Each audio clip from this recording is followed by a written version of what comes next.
All right, we're going to start with the story of one particular community that has used the innovative rural business models to incubate some startups as well as attract some branch businesses.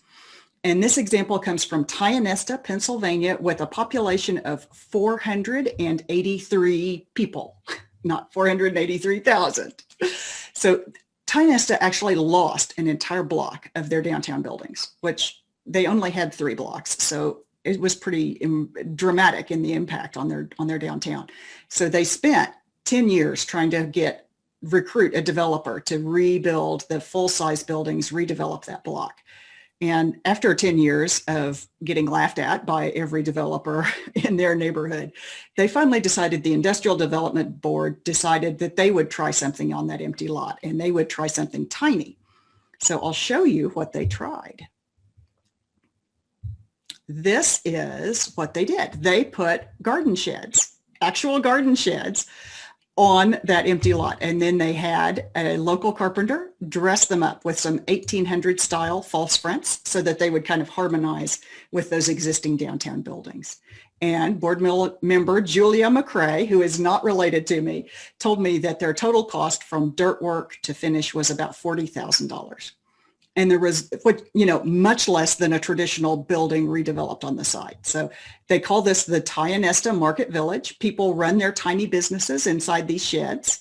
So there's artists and crafters. There's from soaps and hand-carved fishing lures.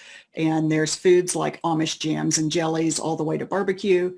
But these are entrepreneurs that might never have had the resources or the assets to start a traditional downtown storefront, have to buy a building, rehab it, bring it up to code, all of the steps that go into going into a traditional downtown storefront. And because the Industrial Development Group keeps that monthly rent down to about $50, then people can afford to try something even temporarily. And because these are all together, then that provides some critical mass. This gives people enough reason to go out of their way to actually visit these tiny businesses. Now, Tionesta successfully attracted 2 branch businesses to this location. There's a bakery from a neighboring town that opened up a branch there in the Market Village. And there's a winery that's actually based out in the country, and they opened their in-town retail outlet here. And then they've also successfully incubated new local businesses. There's a pair of local pottery makers who were one of the first to rent one of the sheds. They have since outgrown that location and moved into a larger garage in town. And just for COVID purposes here, the businesses are each in their own separate space.